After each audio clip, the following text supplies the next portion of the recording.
말씀으로 돌아와서 오늘 말씀 야고보서 1장의 말씀으로 낮은 형제 부한 자라는 제목으로 말씀을 나누기 원합니다. 오늘의 제목처럼 이 성경에서 달고 있는 이 부제에서도 낮은 형제와 부한 자에 대해서 말하고 있습니다. 이 야고보서는 예수님의 동생이 쓴 성경이고, 또한 이는 정통 유대인, 그러니까 율법에 능통하고 하나님의 말씀을 잘 아는 자입니다. 그렇기 때문에 이 야고보는 야고보서를 쓰면서 이 구약의 내용을 역사적으로 굉장히 많이 인용을 했습니다. 그래서 우리가 말씀을 잘 알면 어떤 얘기를 하더라도 말씀에 적용해서 또 인용하기도 하고 하지 않습니까? 야고보 사도도 마찬가지로 이 말씀을 쓸 때 구약의 내용을 인용했다라는 것이죠. 그래서 역사적인 표현을 많이 담고 있는데, 오늘 짧은 이 세 절에서도 그 구약의 내용을 직접적으로 인용하면서 이 낮은 자와 그리고 부한 자에 대해서 우리에게 깊은 신앙의 설명을 해주고 있습니다. 우리 청년 세대도 그렇고 기성 세대도 그렇고 다 마찬가지로 이 부하고 가난함에 대해서는 우리에게 가장 큰 이슈입니다. 뭐 신앙인이라고 예외가 될 수는 없겠죠. 뭐 신앙인이라고 뭐 맨날 예배하고 그냥 은혜 가운데 젖어 사는 것 물론 맞습니다. 그런데 현실의 문제에 있어서 가난하고 부한 것은 피해갈 수 없는 우리의 문제입니다. 그래서 심지어는 자신의 꿈과 자신이 하고 싶은 일이 있지만 그것보다 앞서서 부한 것에 더 집착할 정도로 우리를 둘러덮고 있는 것이 바로 이 물질의 문제입니다. 우리의 직업도, 우리의 삶의 방향도, 심지어는 가정의 방향도 때로는 이 부한 것에 치우칠 때가 있다라는 것이죠. 그래서 오히려 이런 신앙으로 균형을 잡지 못하면 믿지 않는 자들은 훨씬 더 이 부한 것에 관심을 갖게 됩니다. 그러다 보면 사회가 그렇게 흘러갈 수밖에 없고, 우리는 그 사회 속에서 또 따라갈 수밖에 없는 이 아이러니한 신앙인의 모습을 보게 됩니다. 최근에 제가 이렇게 아는 지인과 친구들과 만나면서 여러 이야기를 하는데, 뭐 건너 아는 사람 중에 갑자기 사업이 흥해서 이 졸부가 된 거예요, 말하자면. 그래서 순식간에 뭐 몇 억 정도가 아니라 수십억에 가까운 돈을 막 벌다 보니까 이제 소비를 하기 시작하는 겁니다, 그 친구가. 그래서 남들의 부러움을 사고, 그래서 어느 정도 단계에 올라간 거예요. 그러다 보니까 어울리는 사람이 달라졌대요. 근데 신기하게도 그렇게 많이 가지고 소비도 많이 하는데도 불구하고 어느 단계에 올라가니까 그것보다 더 높은 단계의 사람들을 만나게 되더라는 거예요. 그러니까 자신이 초라해 보이더라라는 거예요. 그래서 이것을 어떻게 더 저 위로 올라갈 수 있을까? 그러니까 이 부함의 문제는 사실 채워도 끝이 없습니다. 계속 상대적으로 올라갈 뿐이지 내가 어떤 만족감을 이 부로써 누리기는 쉽지 않다라는 것이죠. 그렇다면 오늘 말씀에서 표현하고 있는 이 낮은 자와 부한 자의 형태와 그리고 우리의 신앙의 방향성은 어떠해야 하는지를 살펴보기 원합니다. 오늘 말씀에 나오는 이 부한 자와 낮은 자는 구체적으로는 깊은 의미의 한 가지의 표현이 있고, 또 거시적으로는 또 우리가 통상적으로 아는 돈이 많다, 그리고 돈이 없다, 이런 것의 표현으로 낮은 자, 부한 자로 표현할 수 있습니다. 그러니까 어찌 보면 중의적인 표현 두 가지의 의미를 담고 있는 것이죠. 그래서 오늘 야고보서 1장에서 쭉 내용을 야고보가 전하다가 갑자기 낮은 자와 부한 자에 대해서 약간 어울리지 않아 보이는 내용을 싣고 있습니다. 그런데 1장의 내용에 너무나도 자연스럽게 부합한 내용임을 오늘 말씀을 통해서 알 수 있습니다. 낮은 자, 가난한 자라고 할 수 있겠죠. 부한 자의 대비를 보여주는데 이것은 조금 다른 차이를 보입니다. 보니까 낮은 자를 그냥 낮은 자라고 하지 않고 9절에 보니까 낮은 형제는 이라고 표현하고 있죠. 그리고 부한 자는 그냥 부자, 부한 자다라고 표현하고 있습니다. 약간의 차이를 보이고 있죠. 그러면서 결과적으로는 똑같은 명령을 하고 있는데요, 낮은 형제는 어떻게 하라고 뒤에 결론하죠?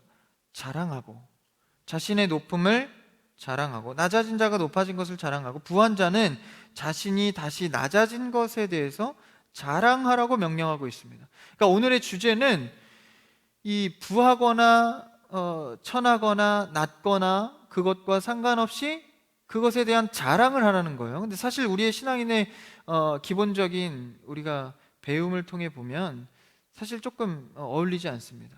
우리의 주제는 자랑이 아니죠. 그래서 말씀에서 뭐라고 하죠? 십자가 외에는 자랑할 것이 없다라고 표현할 정도로 우리는 항상 자랑의 주제는 우리의 것이 아닙니다.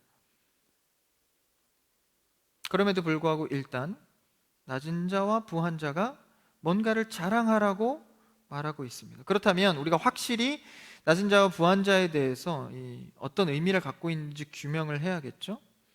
단순히 가난하고 돈이 많다는 표현은 아닌 것 같습니다. 이것을 우리가 11절에서도 볼 수 있는데 11절 말씀, 오늘 본문이죠. 한번 같이 11절을 읽어볼까요? 11절 시작. 해가 돋고 뜨거운 바람이 불어 풀을 말리며 꽃이 떨어져 그 모양의 아름다움이 없어지나니 부한 자도 그 행하는 일에 이와 같이 쇠잔하리라. 어떤 이 부한 자에 대해서 식물을 통해, 자연을 통해서 거창한 표현을 하고 있는데 어떤 사정이 있어 보입니다. 이것은 앞서 말씀드렸다시피 야고보가 이 구약의 내용을 정확히 인용해서 11절의 말씀을 전하고 있는 것인데요. 그러니까 식물의 아름다움이 있지만 시간이 지나면 지고 꽃이 떨어지듯이 그것을 부한 자에 대해서 설명하고 있습니다. 그럼 그 내포하고 있는 구약의 내용이 무엇인지를 우리가 구약의 내용을 좀 따라가 보길 원하는데 이사야 40장 1절에서 6절까지입니다. 찾아도 좋고요. 앞에 있는데요. 한번 천천히 한 절씩 우리가 한번 읽어봅시다. 이사야 40장 1절입니다. 시작. 너희의 하나님이 이르시되 너희는 위로하라 내 백성을 위로하라. 말씀을 계속 1절을 띄워놔 주시고 제 순서에 맞춰주시면 좋겠습니다. 지금 상황은 이사야 선지자가 활동하고 있는, 그러니까 이스라엘 백성들이 바벨론의 포로로 잡혀 있는 시기입니다. 그 시기가 이제 지나가면서 회복할 때가 되어서 내 백성을 위로하라, 하나님께서 이제 위로의 선포를 해주시고 계십니다. 그러면서 뭐라고 하죠? 2절입니다. 다음 절 시작. 너희는 예루살렘의 마음에 닿도록 말하며 그곳에게 외치라. 그 노역의 때가 끝났고 그 죄악이 사함을 받았느니라. 그의 모든 죄로 말미암아 여호와의 손에서 벌을 배나 받았느니라 할지니라 하시니라. 이제는 이스라엘이 하나님의 징계의 방식으로 잡혀와 있지만 이제 회복을 명하면서 하나님께서 뭔가 바꾸어 주실 것을 명령합니다. 그 다음 3절 읽어볼까요? 3절 시작. 외치는 자의 소리여 이르되 너희는 광야에서 여호와의 길을 예비하라. 사막에서 우리 하나님의 대로를 평탄하게 하라. 조금은 어울리지 않는 것 같은 얘기가 나옵니다. 그냥 회복하면서 너희를 잘되게 해줄게, 복되는 것으로 끝나는 것이 아니라 뭘 강조하고 있죠? 여호와의 길을 예비하라. 사막에서 우리 하나님의 대로가 평탄하게 될지어다. 왕이 오실 길을 준비하라. 대로는 왕이 다니는 길입니다. 그 길을 준비하라는 거예요. 우리에게 오실 누구를 말합니까? 메시아를 말합니다. 예수 그리스도가 올 것을 예비하라는 것을 선포해주고 있는 겁니다. 뭐에 앞서서요? 바벨론의 포로에서 회복될 것에 앞서서. 너희를 예루살렘 땅에 다시 회복시켜서 잘되게 해줄게로 끝나면 되는데 구태여 여호와의 길을 예비하라. 예수 그리스도가 오실 왕의 길을 준비하라라는 것이죠. 다시 말하면 너희가 상황이 역전돼서 회복하는 것에는 주 예수 그리스도의 은혜로 말미암아 되어야 한다는 것을 강조합니다.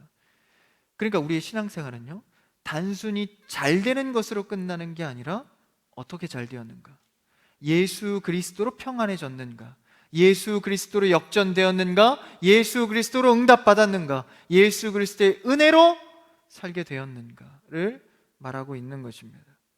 그래서 왕의 대로를 준비하라, 오실 메시아에 대한 예언을 하고 있죠. 그 다음 4절입니다. 계속 이사야 40장입니다. 시작. 골짜기마다 도두어지며 산마다 언덕마다 낮아지며 고르지 아니한 곳이 평탄하게 되며 험한 곳이 평지가 될 것이요. 예수 그리스도의 오심을 통하여서 이제는 평안이 될 것이다. 그러면서 5절에 더 확증을 하고 있습니다. 5절이요. 시작. 여호와의 영광이 나타나고 모든 육체가 그것을 함께 보리라. 이는 여호와의 입이 말씀하셨느니라. 여호와의 영광으로 회복된다라는 거예요. 그 다음 이제 마지막 절입니다. 6절을 읽어봅시다. 6절 시작. 말하는 자의 소리여 이르되 외치라. 대답하되 내가 무엇을 외치리이까 하니 이르되 모든 육체는 풀이요 그의 모든 아름다움은 들의 꽃과 같으니. 모든 것들은 아름다움은 꽃과 같다라는 거예요. 11절의 본문과 같죠. 그 꽃은 어떻게 됩니까? 떨어져서 그 모양의 아름다움이 없어진다라는 것이죠. 그러니까 이것은 아름다운 꽃과 화려한 것도 결국은 무너진다. 다시 말하면 궁극적으로 바벨론의 종말을 암시하고 있는 것입니다. 아무리 우리를 둘러덮을 것 같은, 영원할 것 같은 그런 문제들도 결국은 쇠잔하여진다라는 것이죠. 바로 부한자를 말합니다. 강대국 바벨론뿐이겠습니까? 아시리아, 아수르, 그리고 베데마사, 여러 이런 나라들이 모두 사라졌다는 거예요. 하나님의 사용대로 쓰이고 망하거나 사라지거나 없어집니다. 그렇기 때문에 부한자를 지금 야고보 사도는 바벨론과 이스라엘을 통해서 설명하고 있습니다. 그럼 낮은 자는 누굴까요? 낮은 자는 여기서 갇혀서 고통 속에 잡혀 있는 이 히브리 이스라엘 백성들을 말합니다. 보기에는 비천하나 하나님의 관점은 다르죠. 이제는 낮은 자가 회복되어서 높은 자, 다시 회복되어서 높은 자리로 옮겨지게 됩니다. 이것을 자랑하는 거죠. 고난 속에 희망이 없을 때 하나님께서는 시온의 대로 왕의 길을 준비하게 하셔서 오실 메시아 그리스도를 통해서 그들이 높아진다라는 것을 말씀해 주고 있습니다. 여러분, 신앙생활은 단순히 잘 되는 것이 아니라 예수 그리스도로 우리가 높아지는 것입니다. 우리의 정체성도 가치관도 혼란했던 수많은 상대적 비교 속에서도 다시 회복할 수 있는 것은 예수 그리스도를 통하여서입니다. 여러분의 자존감이 무너졌습니까? 상대적 박탈감 때문에 경제력 속에서 어려워하고 계십니까? 혹은 외로워하고 계십니까? 그렇다면 이 고난 속 낮은 자라고 여겨질 때 오실 메시아 예수 그리스도를 통해서 우리는 높아진다라는 것이죠. 그래서 이것을 자랑하라라는 것입니다. 그렇다면 우리가 결과론적인 것을 자랑하는 것이 아니라 이 과정 속에 어떻게 우리의 삶이 흘러가고 누가 나에게 일하시는지를 자랑하라는 것이죠. 예수 그리스도는 우리를 높이시기 위해서 이 땅에 오셔서 스스로 비천하여졌습니다. 가난하여졌다라는 것이죠. 이 낮아짐을 통하여서 우리가 높아졌습니다. 그럼에도 불구하고 그것을 끝나는 게 아니라 예수 그리스도 역시 하나님께서 부활시키셔서 다시 높아지게 하셨습니다. 낮아짐과 높아짐의 본을 통하여서 우리에게 새 생명을 허락하셨습니다.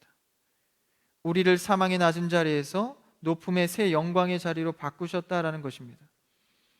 낮은 자는 그분께 예수 그리스도를 통하여서 높아짐을 노래하고, 그리고 높은 자도 그분께 맞춰지면 내 낮아짐 역시도 불행이 아니라 예수 그리스도의 일하심으로 인식한다라는 것이죠. 다시 말하면 낮은 자나 높은 자나 오실 예수 그리스도에게 마음과 초점과 삶의 중심이 맞춰지면 내가 현재 갖고 있는 것이 무의미해진다라는 것입니다. 신앙생활 하다 보면 예수 그리스도의 은혜로 내 충만한 내 삶의 중심으로 내 왕으로 예수님이 들어오면 내 삶의 가치가 무의미해집니다. 그러니까 사도 바울이 어떤 고백을 하죠? 야, 이제 보니까, 예수님 만나고 보니까 내 삶에 그렇게도 가치를 높이려 했던 내 욕심들이 아무것도 아니구나. 심지어는 배설물로 여기노라 라고까지 말합니다.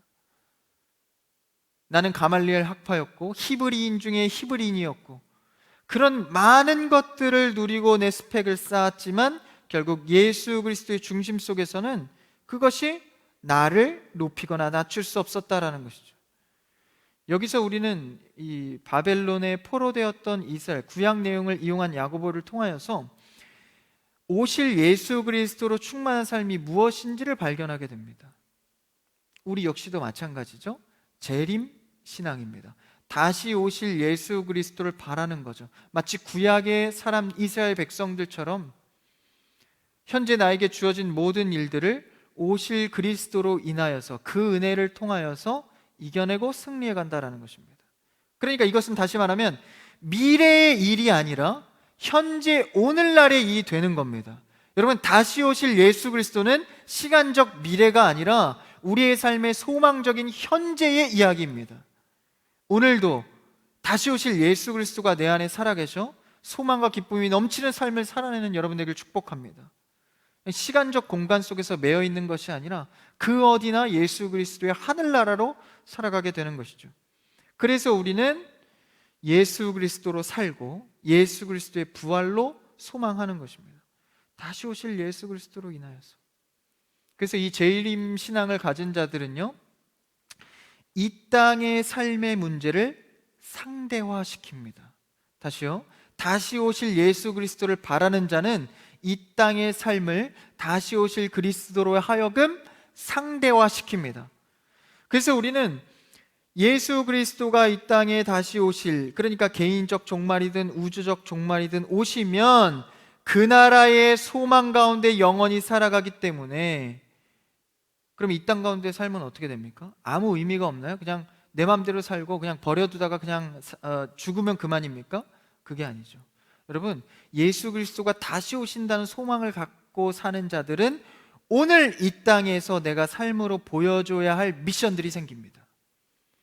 이스라엘 백성들도 어찌 살아야 할지 몰라서 우상도 섬기고 남의 나라의 어떤 다른 것도 취하고 어떻게 살지 몰라 방황하다가 오실 예수 그리스도를 알고 깨닫게 되었을 때 하나님의 목적과 미션을 따라가고 이행하게 됩니다. 우리도 다시 오실 예수 그리스도를 믿기에 이 땅의 삶은 지나가고 끝난다는 그냥 허무주의로 끝나는 것이 아니라, 혹은 이 땅 가운데 그냥 현세주의, 오늘만 우리만 잘 살면 되지, 이 땅의 삶만 잘 살면 되지가 아니라 다시 오실 예수 그리스도를 통하여서 내가 평가받고 구원받을 그날에 내가 하나님과 어떤 대화를 할 것인지, 어떤 평가를 받을 것인지. 그래서 그날은 반드시 오기 때문에 이 땅을 상대화한다는 말은 조금 더 쉽게 얘기해서 마치 무엇이 아닌 것처럼 살아가는 태도입니다. 예를 들어 볼까요? 삶을 상대하는 것은요, 하나님의 관점으로 이제 상관이 없어지는 거예요. 다시 오실 예수 그리스도의 은혜로만 살아가기 때문에 내가 가난하여져도, 내가 부하여져도 그것에 대해서 고백이 달라지는 겁니다. 가난한 자는요, 믿는 자들은 내가 가난하지만 하나님께서 채우시겠지 라는, 마치 내가 가난하지만 부한 것처럼 살아가는 겁니다. 희한하죠? 부한 자들도 내가 많이 가지고 있지만 언제든 하나님께서 걷어가셔도 이상하지 않은 것처럼 살아가는 겁니다.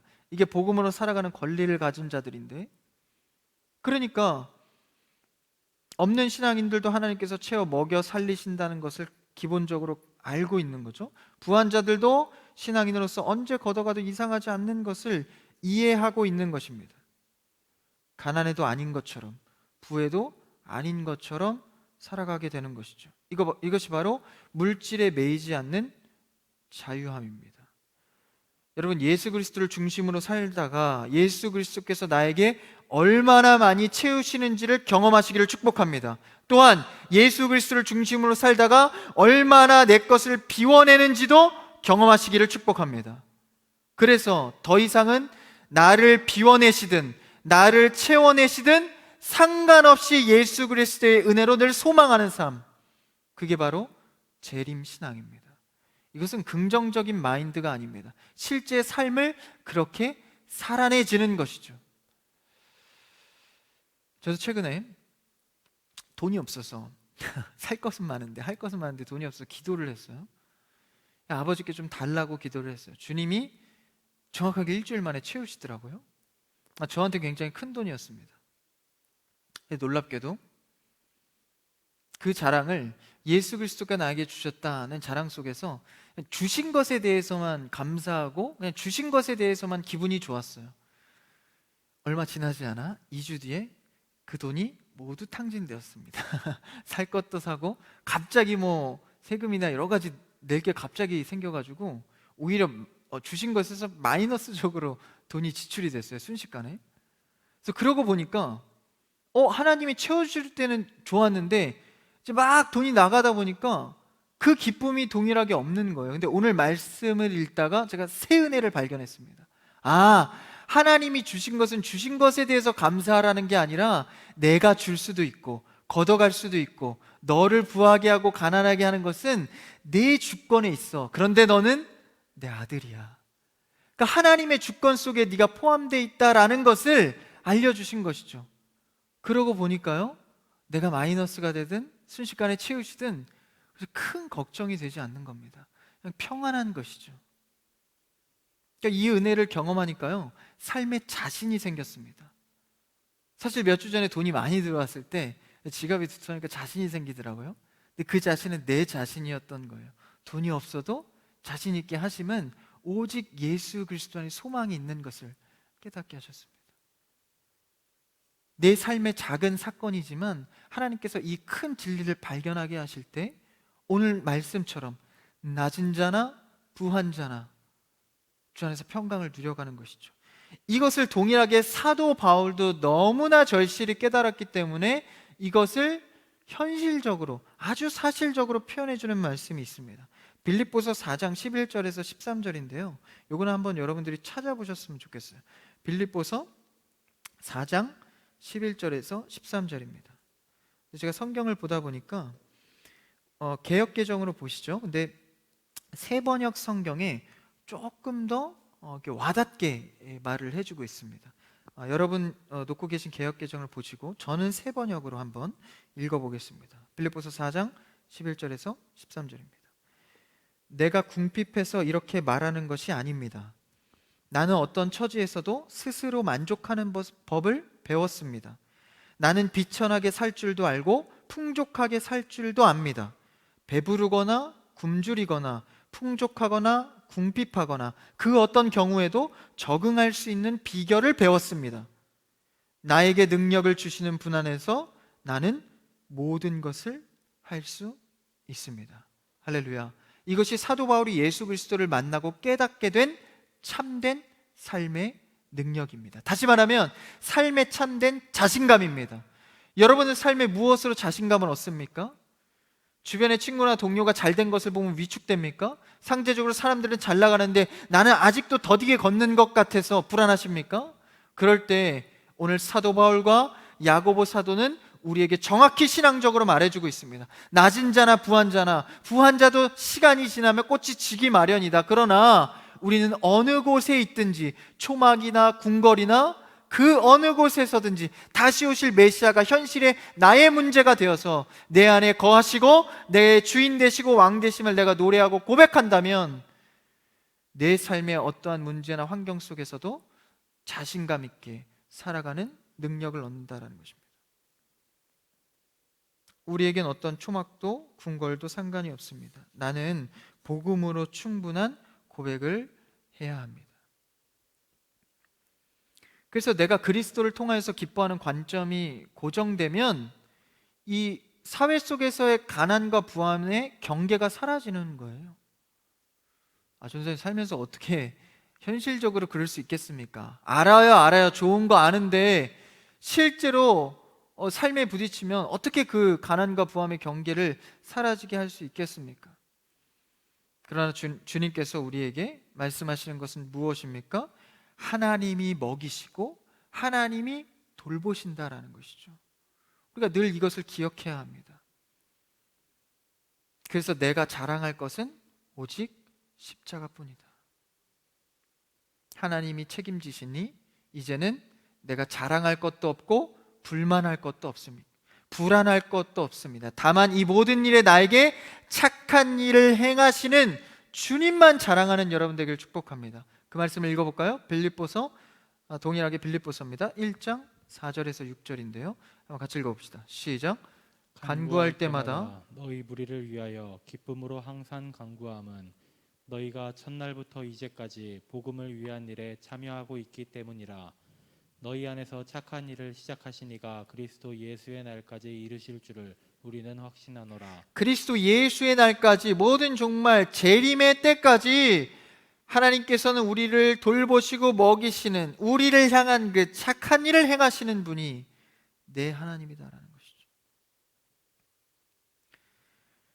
그래서 오늘 말씀에서 말하고 있는 이 낮은 자는 정말 주님밖에 없군요. 그러니까 이스라엘 백성들이 이제 포로로 끌려가고 나서야, 그전에는 이 하나님을 소망하는 것에서 멀어져 있다가 이제 포로로 끌려오고 나서야 알은 것이죠. 정말 주님밖에 없구나. 그래서 때로는 나의 낮아짐이 하나님을 발견할 수 있는 통로가 되기도 합니다. 그 통로를 알게 되고 하나님을 만났을 때 하나님이 나를 다시 높여주는 것이죠. 그래서 이들도 진심으로 주님만이 우리를 자유하게 한다는 것을 깨닫게 됩니다. 그래서 전에는요, 이스라엘 백성들이 어떤 문제가 있었냐면 이 안식일에 대한 문제가 있던 겁니다. 안식일을, 그러니까 오늘날로 말하자면 이 주일에 드리는 예배죠. 주일에 열심히 예배는 드리는데 그들의 정신은 온전히 가난과 부함에만 얽매여 있는 거예요. 그래서 안식일날 예배 드리고 제사 드리고 지금보다 훨씬 복잡하죠. 하루 종일 예배를 드려야 되는데 정신은 늘 이 가난함과 부함에 얽매이고 있는 겁니다. 그러니까 진짜 안식이 오지 않죠. 인류의 문제는 늘 이 안식의 문제입니다. 어떻게 하면 내가 평안하게 살까? 이 안식의 문제 때문에 늘 방황하고 돈으로 될까, 관계로 될까, 지식으로 될까 찾아다닌 거 아닙니까? 그때 예수님이 이 땅 가운데 오셔서 뭐라 말씀하시죠? 내가 안식일의 주인이라. 안식일의 주인 되신 예수 그리스도로 소망하면 그토록 얽매였던 가난과 부에서 자유해지는 겁니다.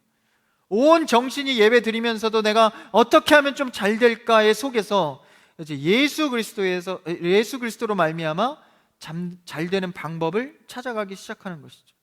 그리스도로 만족하는 삶, 가난이나 부에서 자유해지는 삶. 오늘날의 경쟁은 무한 경쟁입니다.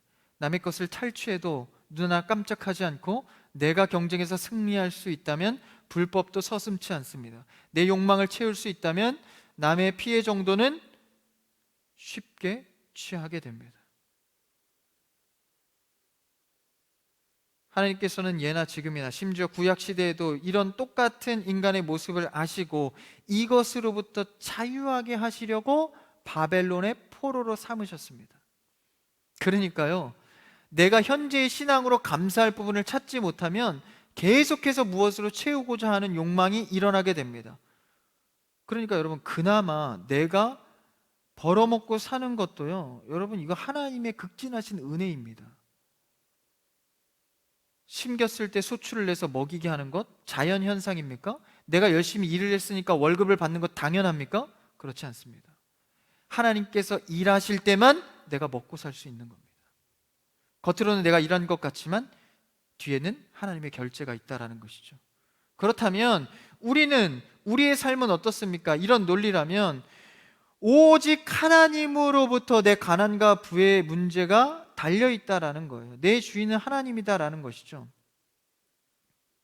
그래서 이런 불법한 욕망 속에서 처음엔 이스라엘 백성들도 벌어먹고 사는 것 정도는 했어요. 근데 이게 이 안식일의 문제에 있어서 참된 안식을 누리지 못하고 자꾸 가난과 부함에 대해서 얽매이니까 하나님이 아예 자신이 일해서 벌어먹던 것조차 중단시킨 겁니다. 여러분, 바벨론의 포로로 잡혀가면 자기가 일한 유익을 누가 다 챙기죠? 주인 나라인 바벨론이 다 챙깁니다. 포로기 때문에, 노역을 살기 때문에. 그러니까 그나마도 자기 힘으로 벌어먹고 살던 것도 하나님께서 중단시킨 거예요. 그래서 내가 일한 것을 다른 자가 먹고 살게 하는 그런 저주의 삶을 살게 하십니다. 왜요? 그때서야 깨닫는 거죠. 나의 부함과 가난의 문제는 하나님께로부터 허락하심을 통하여서 이루어지는 것이구나. 이거 하나 깨닫게 하기 위해서 하나님께서 그 포로의 삶을 이스라엘 백성들에게 살아가게 합니다. 그래서 우리는 예수 그리스도로 삶을 상대화하여서 참된 자유를 누려야 합니다. 심령이 가난한 자는 복이 있습니다. 예수 그리스도만을 얻기 원하는 자들은 복이 있다라는 것이죠.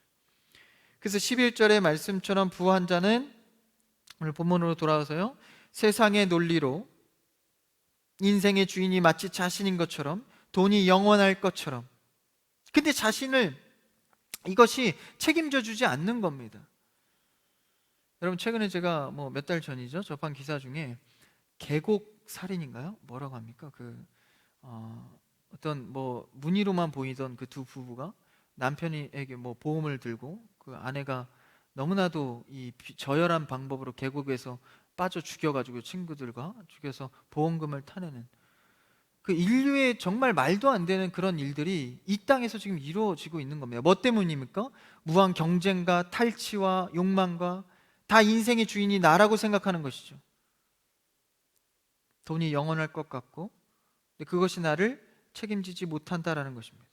여러분, 왜 성도가 예수 그리스도로 충만하여진 구원된 백성이 세상의 명예와 높음과 부함을 자랑하는 그 세상의 방법을 왜 성도가 흉내내고 있습니까? 우리는 그것에 얽매이지 않고 우리가 잘되면 주의 것이요 내가 못남도 주의 것이요 영원한 것 없이 꽃이 지는 것처럼 같이 시들어버리는 것처럼 오직 영원하신 예수 그리스도만을 바라는 여러분 되기를 간절히 축복합니다.